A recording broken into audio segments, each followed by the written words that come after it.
MPT to serve all of our diverse communities. The videotaped killing of George Floyd ignites a global conversation on race and policing.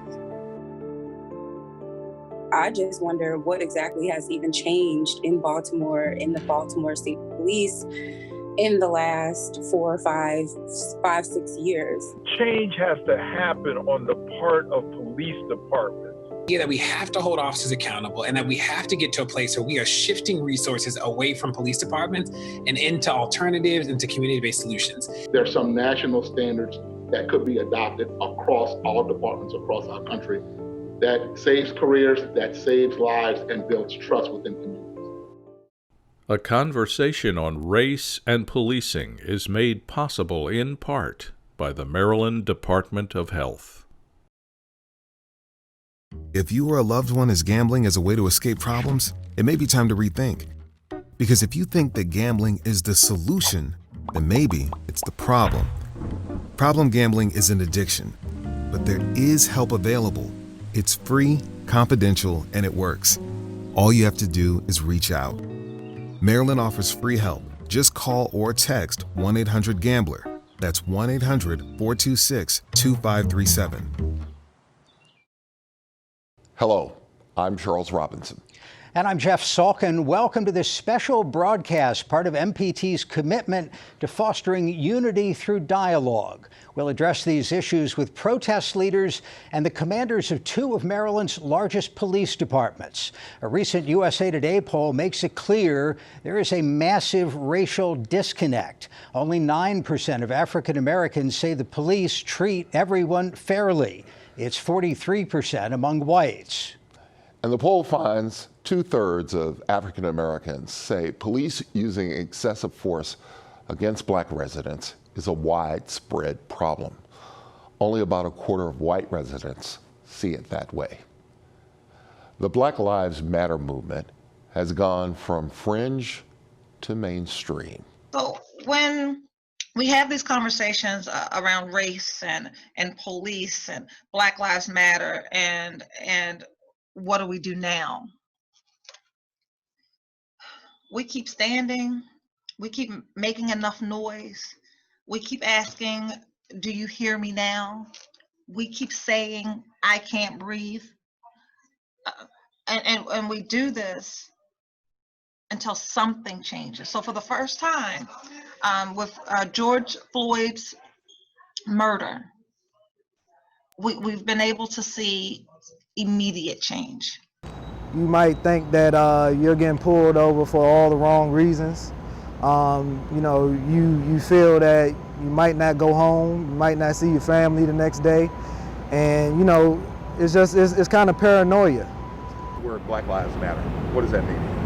A lot of things come to mind when you hear that word. I think the main thing that comes to mind for me is just understanding the actual, what has led up to this moment, racial, systemic racism, and having those tough conversations about what can be done to make things better and improve.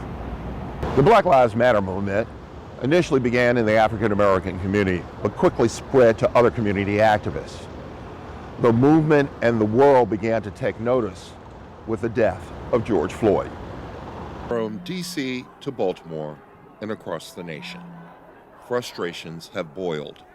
People who weren't motivated took to the streets. It was a mosaic of America. It was young, it was old, it was black, white, Latino, Asian, Native people, undocumented immigrants, and those who identify as being straight or gay. The reason they spend so much money is because police have a function, particularly post 1970 or so, to basically either socially control poor populations that tend to be black and brown, or to extract revenue from those populations in the form of fees and fines. This was not a blip on a radar screen. It was hitting home with one of the nation's premier sports franchises, the Baltimore Ravens. I'm lucky enough, through my ownership of this wonderful franchise, to have gotten close enough to these young men to see and hear their hurt. I'm angry about it, and I'm embarrassed about it. I'm embarrassed as an American. Our nation was founded on ideals that are far greater than that kind of behavior. This is my spouse. I want to be able to come home to her just like you want to be able to come home to yours. These are my children.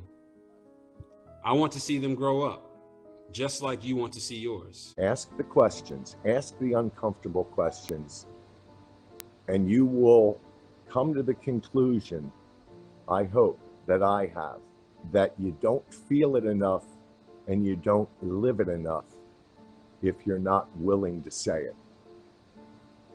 Black Lives Matter. We're at a unique historical moment. Are the police or communities of color to be blamed? Or is it just systematic racism? How do we get to the other side as we navigate these troubled waters?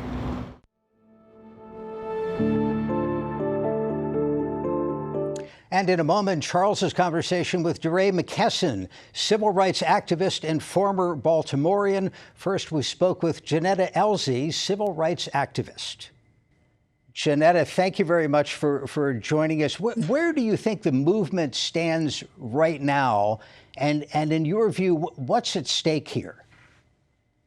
I believe that the movement right now is just a continuation of the same work that people were doing up to even 6 years ago in the streets of Ferguson. Before that, in Florida with Trayvon Martin. I think what we have to lose in this moment is the fact that we can accumulate so many wins across the board due to organizing and local elections. And I'm hoping that we don't walk away from this moment of excitement and energy and people being in the streets and being energized, protest. I hope that we don't lose the next steps of it all, which would be policy and getting policies in place and electing local officials who actually care about our issues. What would you want those local officials to do? What are the concrete steps that would take all this energy and momentum and activism and turn it into action?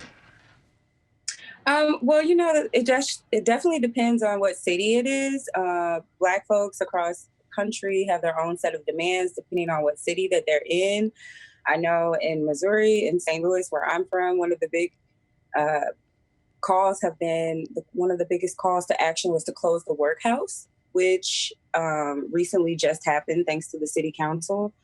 And I know that here in DC, there have been a few things that have passed through the city council, such as defunding and demilitarizing the police. But that was pretty weak. And it was only just a few million shaved off of the police budget, which is not a full-on defund. And that's not a full-on reallocating funds to other actual civil service projects, like people finding safe and secure housing, people having safe and secure education, fully funded education, things like that. What is a full-on defund? Because if you look at the polling, that seems to scare people. Joe Biden, Democratic nominee, wants nothing to do with it, right? Right. Yeah, it could definitely be frightening language, especially if it's not language that you're used to using. I would say, Joe Biden being afraid of the language of defunding is actually pretty hilarious when he was not afraid of using the language he used to pass so much legislation that has affected Black folks for generations, including my entire lifetime, with his war on drugs rhetoric. Like, that was actually scary. So defunding the police, to me, and this is also something that's different. It's different to each person that's outside. It's different, and it means something different for each person who is advocating for this. For me, defunding the police means not having billions of dollars of city budgets wrapped up in police and policing and militarizing the police, like I saw in Ferguson and in St. Louis City and St. Louis County, and instead putting some of those millions of dollars into classrooms or into hospitals or into mental health facilities. That's what I'm more interested in. Healthy communities, not oversized police budgets. Later on in this program, we're going to be talking to the leaders of the Baltimore City Police Department, the Baltimore County Police Department. What would you want to tell them? What would you want to ask them?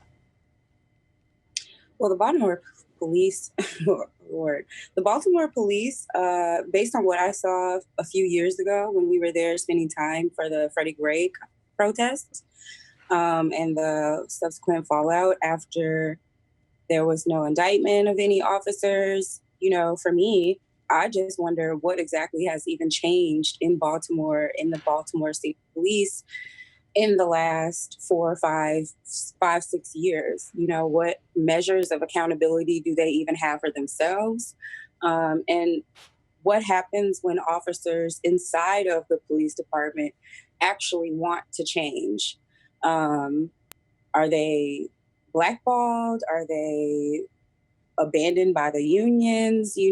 What processes even exist to allow change in that department? That's what I would want to know.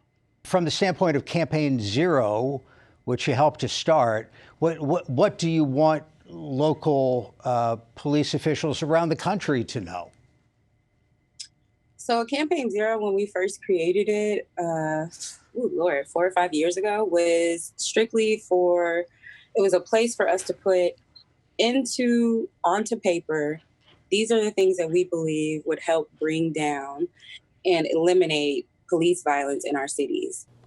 Thank you, Janetta Ellis. Joining us now is Ray Mckesson, civil rights activist and a former Baltimorean. First of all, Ray, you've been at this for quite some time.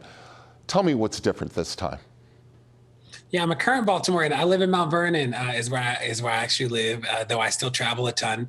But when I think about what's different this time is that in 2014, so much of the conversation following the protests was about people learning and about people. It was a million panels and book talks and conversations, which was good and hopefully led to action. I think in this time, people have spent 5 years learning, 5 years sort of thinking about this. People are ready to do. I think that I've never seen so much hunger to go and change the system at the root level than I've seen in the past couple months, and that's incredible. One of the things you have been talking about recently is 8 Can't Wait. First of all, explain what that is and how it relates to where we are now. Yeah, so when we zoom out, we remember that 1/3 of all the people killed by a stranger in the United States is actually killed by a police officer. And that 2019 was the first year ever where Black people were more afraid of being killed by an officer than being killed by community violence. So we think about this problem as intense and acute. We also think about the idea that we have to hold officers accountable and that we have to get to a place where we are shifting resources away from police departments and into alternatives, into community-based solutions. 8 Can't Wait was the beginning of that process. It was saying that, you know what, we need to make sure that there are clearly defined rules all around the country for as long as there are police, they need to have less power. So it was things like banning shooting into moving vehicles, restricting neck restraints, so no chokeholds, no strangleholds. It was about requiring de-escalation, warnings before using force, reporting when you point a weapon at somebody. That might seem like a small thing, but if you and I go outside and point a gun at somebody, that's considered aggravated assault. When the police do it, it's not even something that they log, right? So this was saying we actually have to create a baseline of expectations around the country. And a lot of people thought that they were already in place, but they weren't. When we launched 8 Can't Wait, there were only 2 cities out of the 100 largest cities that had all 8. And, even things like chokehold bans, which people thought were really popular already, only 28 of the 100 largest cities even banned chokeholds when we launched. So, it's been a campaign about making sure there's a baseline of expectation. The next part of the work actually has to be about the accountability mechanisms themselves. But you can't fire an officer or anybody if there aren't clear rules.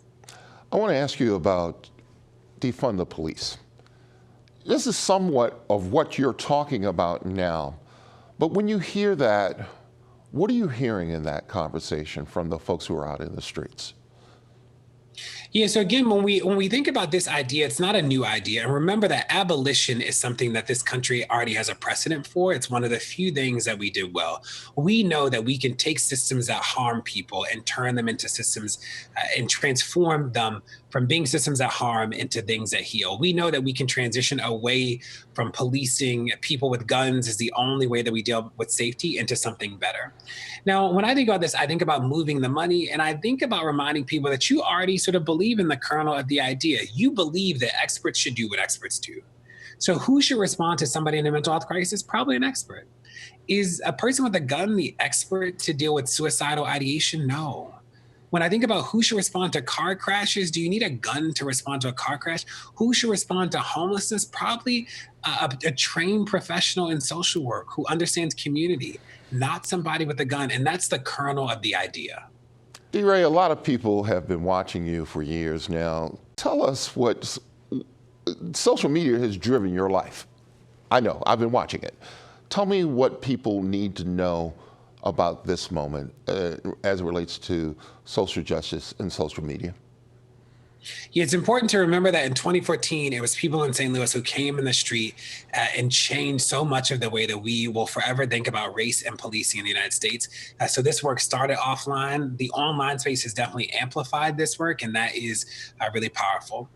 What I think is different about this moment is that I think that in 2014, there were a lot of people who were interested in talking about these issues, who were interested in learning about it, who didn't realize that it was not only Ferguson, but it was cities across the country where the police were creating so much harm in community.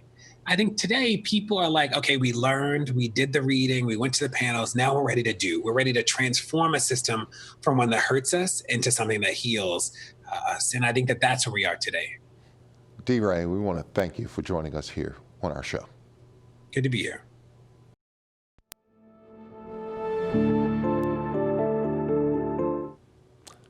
Public perception of racial and ethnic discrimination has changed a great deal in recent years. A Monmouth University poll finds that 76% of Americans, including 71% of white Americans, say that discrimination is a big problem. That is a 26% increase since 2015. There's always bad apples in a bunch. You can't just blame someone for something wrong. Same thing with parenting, you know. I'm a parent. I mess up sometimes, you know, I'm not perfect, but you learn. When I was, I'll say 2007, my godbrother, he got shot by the police. So I don't have any hope for the police, honestly. So, and that's pretty sad because we live in the United States and the police are here to, you know, serve us, but who are they serving? They're serving black people, they're serving Caucasian, like, not us, because they're not doing nothing for us, so that's just my opinion. I don't have much hope, to be honest with you. With us now are Professor Raymond Winbush, Director of the Institute for Urban Research at Morgan State University, and H. Lavelle Smith, Assistant Professor of Sociology at Loyola University, Maryland. Professor Winbush, let's talk about the study that you have on what we do in lieu of all the questions about policing. Well, you know, the study that we did at Morgan, Natasha, we found out that across the board, regardless of, you know, social class, race, or gender, that people have issues with the police. I think that what has happened in the past 10 years is that we're starting to see what Black people and other marginalized groups have been saying for many, many years, but because everybody now has a camera and we can see different things, we're starting to talk about, you know, it more. I think the solution is that change has to happen on the part of police departments. And we're finding that police departments is a culture that is entrenched and has been entrenched in this country many, many years, that had the notion that somehow Blacks were more dangerous, they're subhuman, and we don't have to treat them the same as the rest of the society. Professor Smith, let me ask you to pick up on that. Do you share what sounds like a little bit of optimism in terms of technology? It's not going to solve racial bias, but maybe it helps with the question of police violence. Well, Rodney King was the first instance where there was the presence of a camera, luckily, and we were absolutely convinced in the Black community that for the first time there would be justice in this case. There would be absolutely no question. What I'm setting up is this: what people see and what they care about can be two fundamentally different things. And part of what I believe is what's happening in this moment is a shift towards not just simply examining how police are policing Black people, but looking at how police a part of their systemic tool within racism to control not just simply Black people, but Black and brown communities. So we can talk about policing, because that's really what it is, more so than individual police. It is what role are police serving in maintaining the safety of white communities? What role are police serving and as a form of social control? So, for example, we have more cameras, that's true enough. But what we also have in Baltimore City are detention centers that are fundamentally located in Black communities and not white communities. So you can stand on the corner of your school and within a certain distance, be able to see the other place where your classmates end up. So I think we have to ask this question about policing. We have to talk about ways in which policing can be reformed, but police reform without taking into account other social factors that profoundly impact the way in which it gets exercised is troubling. So let me talk about this for a moment. Let's ask this question: why are the arrest rates so high for African Americans relative to other communities? Why is the incarceration rate so high, and how do police fit into that? Well, let's look. One of the enabling factors is segregation, housing segregation. It is very easy to control a population when they're kind of bounded by streets. So therefore, your policy can pretty much be aligned with the interests around social control and the demonizing of their group when they're just so identifiable and they're so easy to maintain. So I hope I'm not sounding all over the place here, but what I'm really arguing is that what we're paying attention more is how all the dots connect. Michelle Alexander really helped with her books when she talked about the new Jim Crow, is helping to understand how white supremacy is just remaking itself from era to era, from generation to generation. And the role of policing in that, and how it just sort of is morphed and transformed to kind of maintain the similar interests of controlling Black and brown communities. So I'll pause here on that moment. Professors Wimbush and Smith, one of the things that has happened is this whole idea of consent decrees, specifically in Baltimore, but across this nation. What's working and what's not? Professor Wimbush, let's start with you. Well, consent decrees are not working. I mean, we're under one. Our study, we went through 3 attorneys general when we did our study, which was part of the consent decree. Loretta Lynch, the little guy down in Alabama, Sessions, and finally the guy that's currently a so-called attorney general. They're not working. The Trump administration, of course, as we had predicted, is tried to upend the consent decree that we had on Baltimore after the Freddie Gray murder. Former Mayor Catherine Pugh, to her credit, at least implemented it, but then there were so many restrictions placed on it. I think they frankly have become worthless. Mm-hmm. As my colleague Professor Smith said also, Michelle Alexander was my former student at Vanderbilt. And when Michelle, in her book, it's clear that she's not only talking about mass incarceration, but the entire system of white supremacy that has always denigrated Black folk. She goes into the history of policing in this country and mass incarceration. And frankly, I'm far more pessimistic than I was 20, 30 years ago about the ability of the United States somehow to right itself and really look history in the eye, the way Ta-Nehisi Coates says in his book, and tell the truth about itself. The country seems to resist telling itself what really happened relative to racism in this country, what it did to Native Americans, what it is doing to Native Americans, what it has done to Black people, and what it still does to Black people.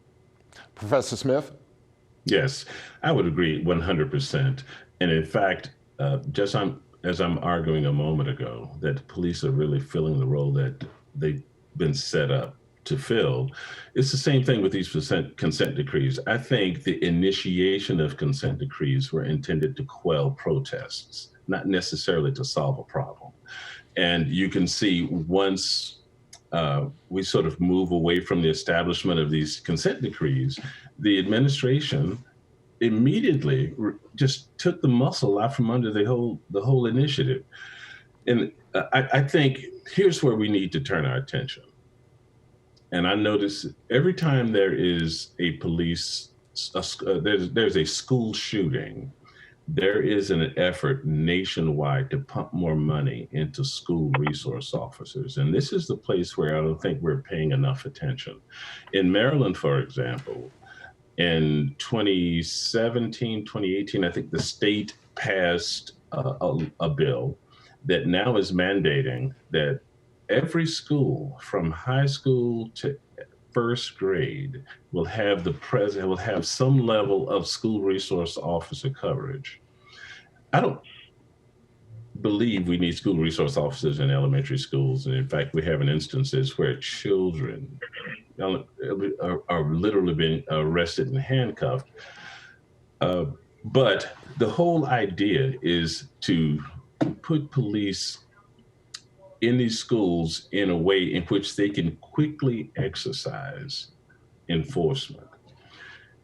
The problem is, it is exactly doing what Michelle Alexander says. It is expediting the school to prison pipeline, because of the 24 school districts that are in Maryland, only one school district has school police that are in fact their employees, and where they can exercise oversight over how policing is happening within the context of schools. And ironically, that school system is Baltimore City.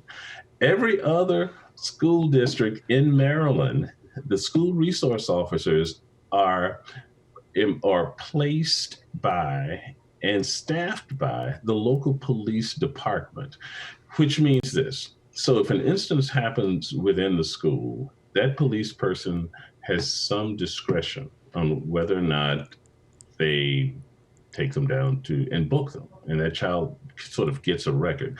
Now, one of the things we know is this, in terms of how these things are connected systemically.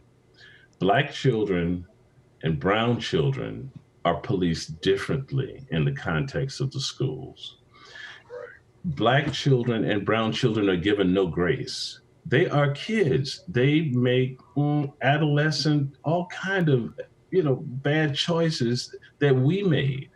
Professor, can I ask, before I run out of time, I wanted to come back to the consent decree question, because the political establishment has invested a lot in it, seems to believe in it, and neither of you believes that it's working. So in a moment, we're going to be talking to a couple of police chiefs, Baltimore City, Baltimore County, and Baltimore City, of course, is the jurisdiction that's under court control.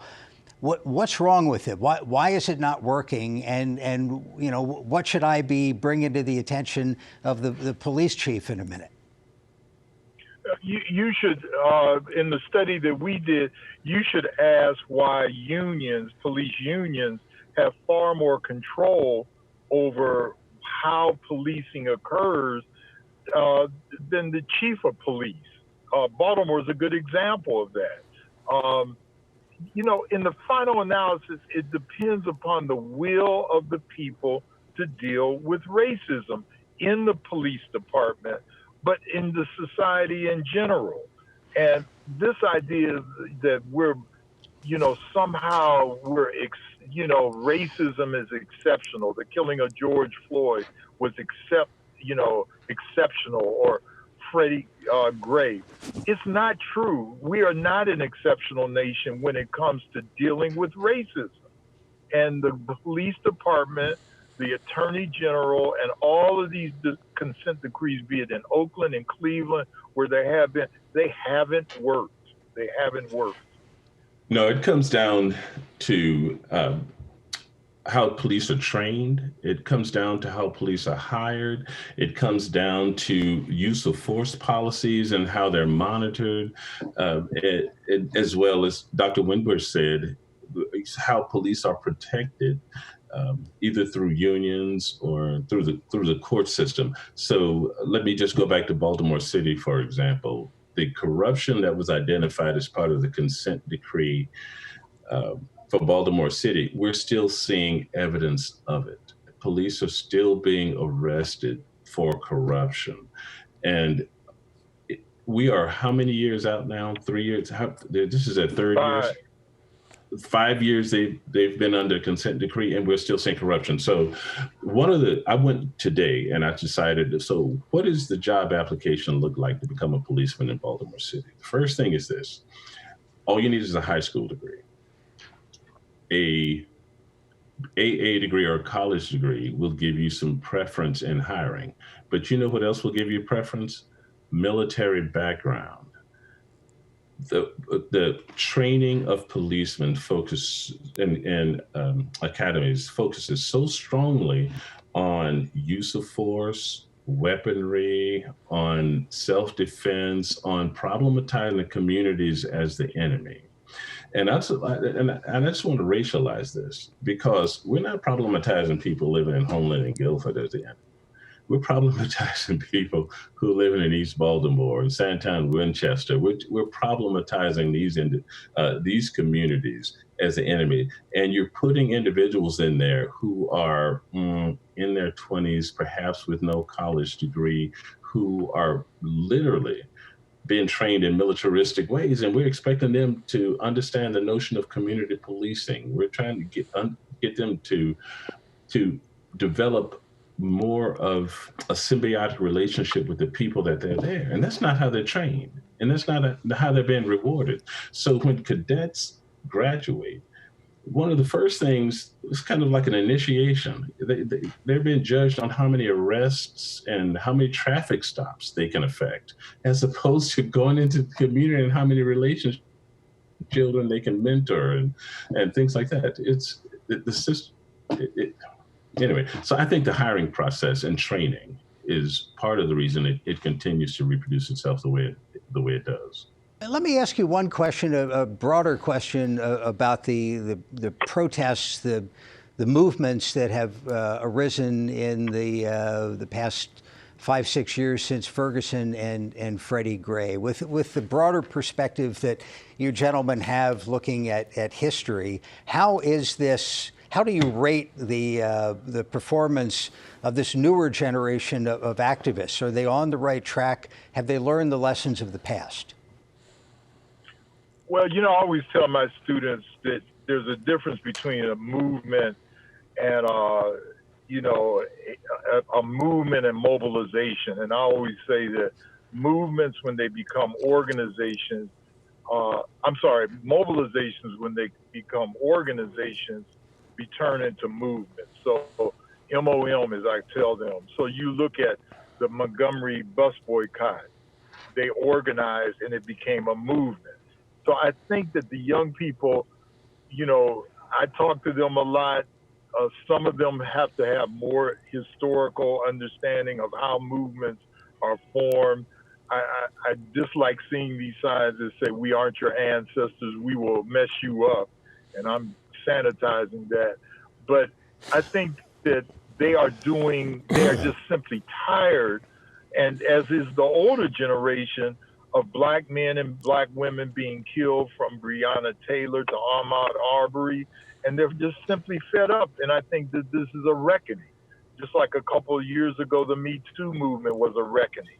And I think we're at that reckoning right now amidst an administration which is arguably the worst presidential administration in American history.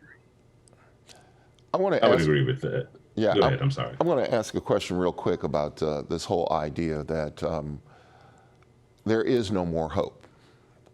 Are either of you hopeful? Well, okay, let me tell you what I'm hopeful about. Well, I am not hopeful that white supremacy will not continue to sort of work its way to maintain power. But what I am hopeful about is this. What is fundamentally different, I think, from the Black Lives Matter movement versus the civil rights movement is that millennials, Gen Xers, Gen Zers, all of these individuals lean into the concept of allyship. What's making it so difficult for the Trump administration with its progressive law enforcement orientation to quell the protests is all the white kids that are standing out there with all the black and brown and Asian kids who are protesting systemic racism, and they're bringing different language to the table than what I think the baby boomers who are holding the guns and against them understand.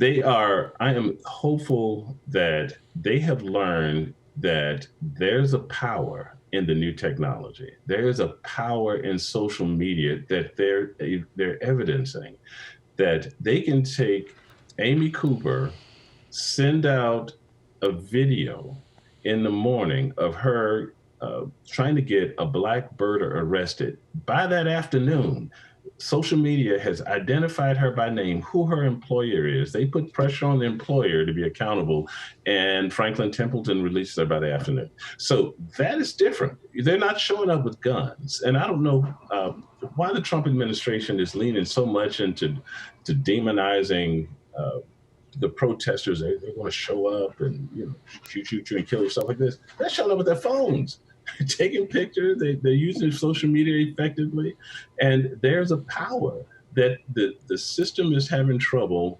eradicating. What about Professors Smith and Winbush? Thanks to both of you for your time. Thank you. Welcome. Thank you.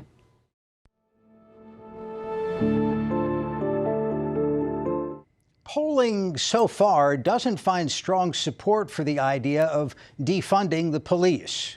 A Pew Research poll finds 25% of Americans think their local police should receive less money. 31% want funding increased, and 42% think it should be kept about the same. I think that you could probably do better assignments of police personnel so that they feel they're part of certain areas in towns, and that it's a common face in town, and then community engagement. Honestly, I mean, not to be vulgar, but like, I don't feel safe around any white policeman, honestly. My only good experience has been policemen and women of color. That's the only time I ever felt like safe, like something. I don't have to worry about dying. I don't have to worry about going to jail for nothing. I don't have to worry about. I just don't have no type of anxiety when I'm around it. With us now are Baltimore City Police Commissioner Michael Harrison and Melissa Hyatt, Baltimore County Police Chief. Chief and Commissioner, thank you for being with us. Earlier in the program, we saw a poll number. This was from USA Today, asking respondents if they believe that the police treat everyone fairly. 43% of white respondents said yes. Only 9% of African Americans said yes to that question. My question for you is, what are you doing in Baltimore City first, and then in Baltimore County to make those numbers better? Oh, first of all, thank you all for having us. We're honored to be a part of your panel. For us, we're under a federally mandated consent decree. And that is about changing all of our policies. It's really comprehensive and exhaustive, about changing all of our policies and our training to create an environment in a department and in the city where everything we do with delivering police services is about treating people with dignity and respect and through the lens of equity. And so it's about the constitutionality of policing, the fair and equal treatment of people when we come into contact, how we have our community engagement, how we enforce the law, that it is all done through the eyes of equity and constitutionality. So here, we are in the third year of that consent decree, making great progress, though I'll be the first to admit we have a very long way to go. But we're a much different department than we were 3 years ago or 5 years ago. And so we're meeting the demands of that consent decree. But it's what's deserved, it's what's needed, and it's the right thing to do. Transform your department through the lens of equity, fairness, transparency, and accountability. Chief Hyatt? It's critically important to us as well that all of our communities feel that they are treated fairly across the board. And there are a lot of things that we're currently doing. And certainly we are in a place where we are constantly looking to make improvements and to continue to evolve in the communities that we're serving. We have some different entities that continue to work closely with segments of our community, whether it's our community outreach units and our precincts, or some of the work that we're doing with juveniles across Baltimore County. We have a JOINS unit, which is a juvenile offenders in need of supervision. And one of the things that they're doing across all communities is doing work with first-time juvenile offenders to try to keep them out of the system. And these are just a few examples of the things that we're doing within the communities, along with so many other things, like really focusing on recruitment, knowing that as we move to having our police departments reflect the communities that we serve, we can really help increase those feelings of equity. I want to talk to both of you about something that goes on in the African American community. I believe both of you know about it. It is commonly referred to as the talk. This is where an African American parent or an African American loved one will sit down to a young person, explain to them exactly how you should react when confronted by police. First of all, I want to make sure we're all on the same page. I hope you have heard this, but if you happened to be in that conversation, what other things you would suggest specifically to the parents and to the young people who encounter law enforcement officers? Commissioner, you start off. Yeah, thank you, man. As a black man living in America, I have had to have that conversation. I have 2 kids that are grown now. My son is 26, my daughter is 23, and I had to have that conversation in New Orleans, especially when my son started driving in high school. We had to have the conversation about how to act while out, how to respond when you're encountered by a police officer, whether you're stopped or whether it's a different kind of encounter. And how to, respectfully ask questions at the appropriate time. And then I had to have the conversation with my daughter also. And then I had to repeat that conversation because in high school, he went to a traditionally all African-American, all boys Catholic school. But then for college, he went across country to a predominantly all white college in Indiana. And so we had to have the conversation about how to handle yourself when encountered by police in that environment versus your local environment where perhaps the police knew me. And then again, I had to have it recently with my daughter, who, by the way, wanted to protest against the things she was seeing and the feelings she was having in recent weeks and months. How to deal with when you're encountered by a police officer, whether at a protest, whether at a rally, or whether it's some community engagement, or whether you're stopped for a traffic violation or something else. And, we have those conversations. And I've tried to train them and teach them how to answer questions, tell police who they are, what they're doing, and not to treat the street corner as a courtroom, but rather comply. And then if there are issues, how to deal with those issues in the appropriate way at the appropriate time. Chief Hyatt, one of the questions that a lot of, especially black women have, can my child come home? Do you have those kind of conversations in the roll calls? In other words, I understand that you're in a police environment, so many times a lot of people are fearful. Do you understand that fear?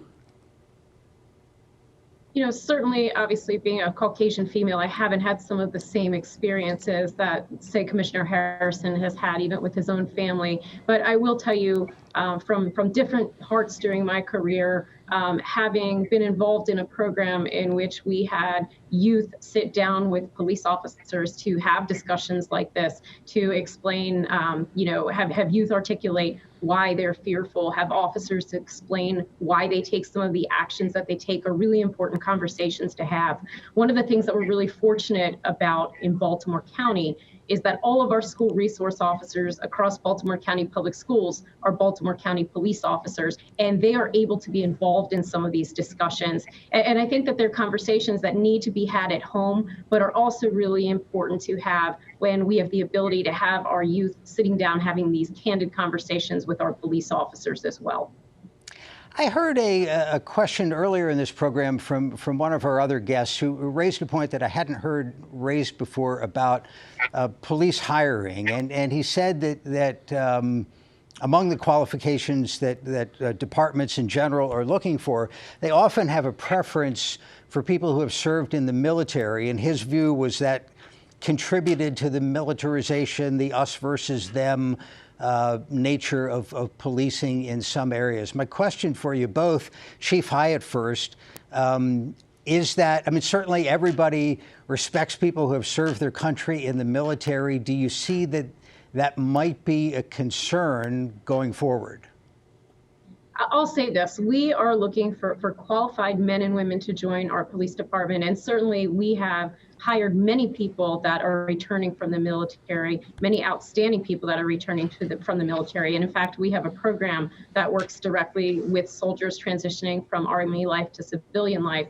But what we're looking for are qualified young men and women that have the emotional intelligence, that have the drive, that want to do this job, do it well, you know, adhere to their training and our policies. So it's not that we have a preference, we're just looking for a specific type of person that fits the ideology, that fits the important pieces for us in this police department, the things that we're trying to build.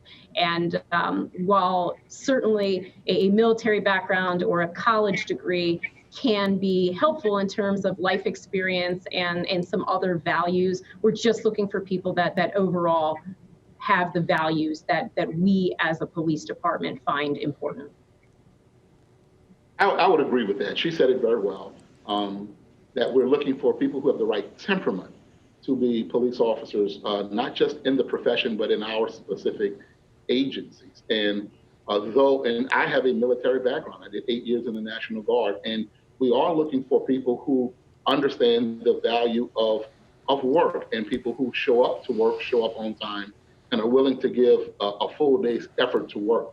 You know, those are things that are intrinsically put into military personnel who spend time there. But, you know, in our training, our training is designed to shape the individual or the candidate into the type of police officer we want them to be, by, you know, removing the us versus them, creating a sense of community, creating a sense of service and devotion to duty. Those are great attributes that usually you find soldiers will have or military personnel will have, but we're not looking for the military mindset. We're really looking for the temperament of people who are willing to serve a community.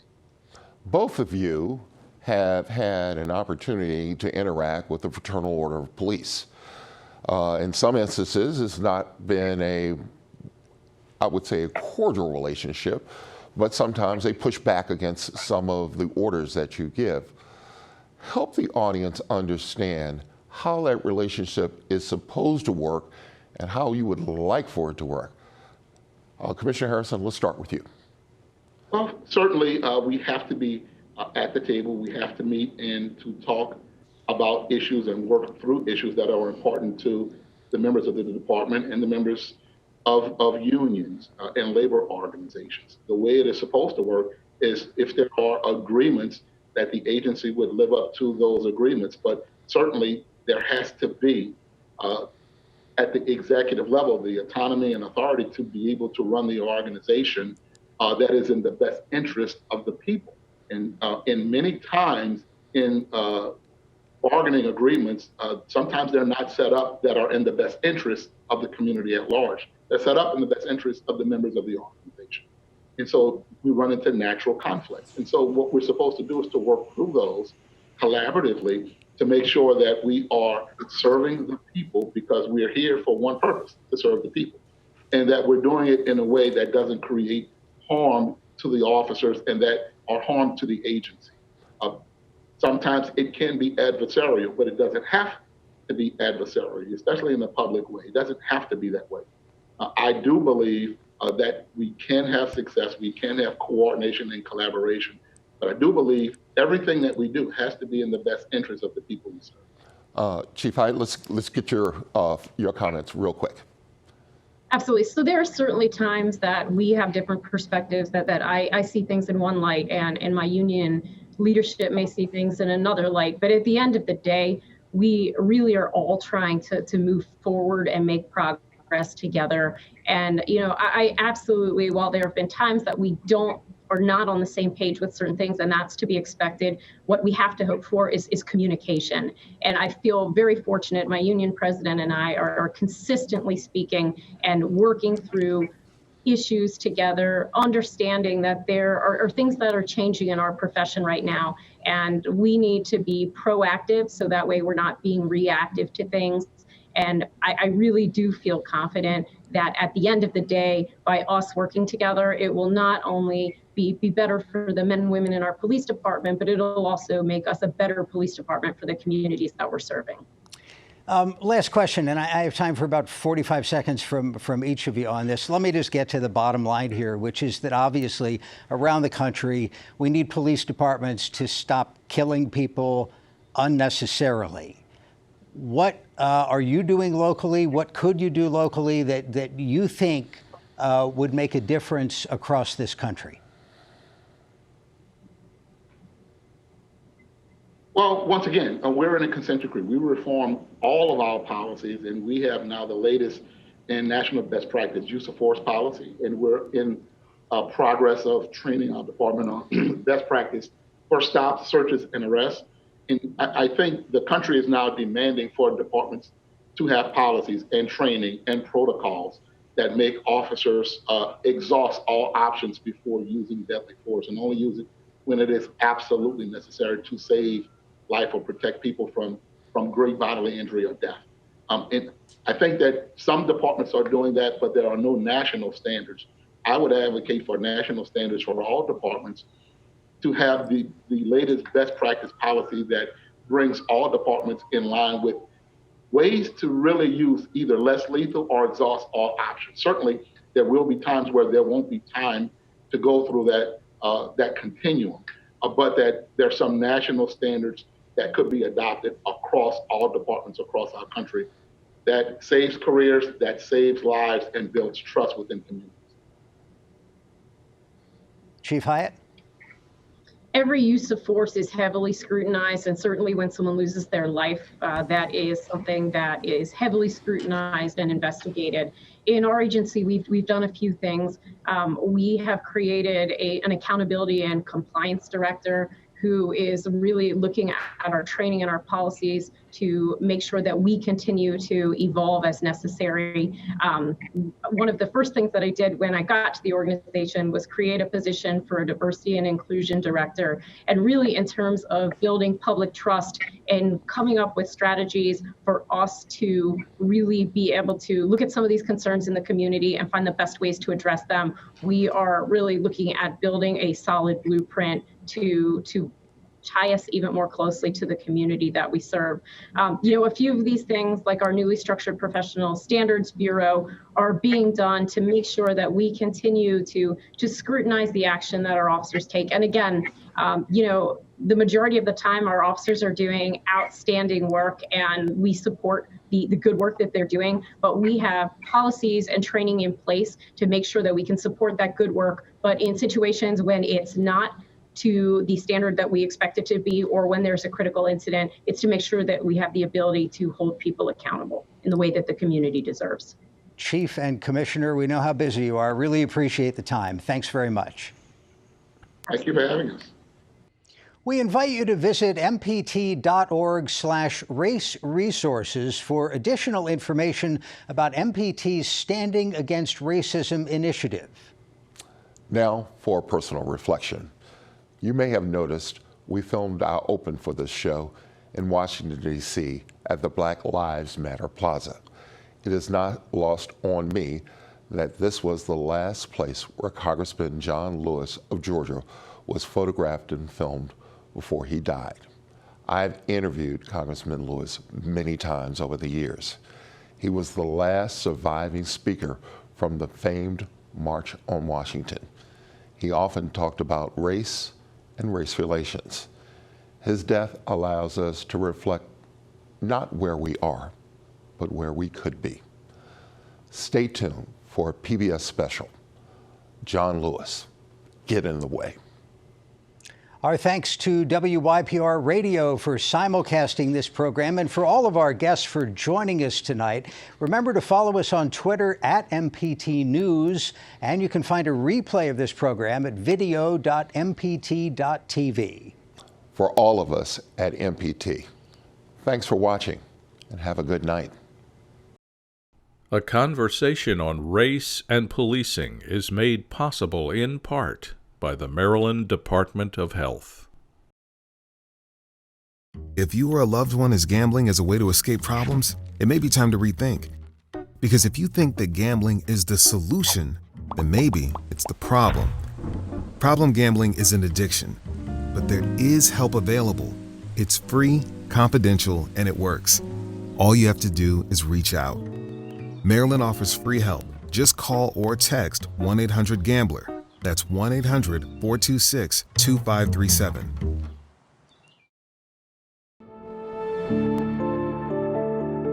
This program was made by MPT to serve all of our diverse communities. You're watching MPT. Be informed, be entertained, be inspired. PBS American Portrait is a platform where people can go to in order to share their experiences. So join in. Go to pbs.org/American Portrait. In his teen years, lots of people were saying they expected Bill Clinton to be president someday. They hated his guts, and they would go to the end of the earth to destroy him. What a squandering of talent and possibility. Tonight has made Bill Clinton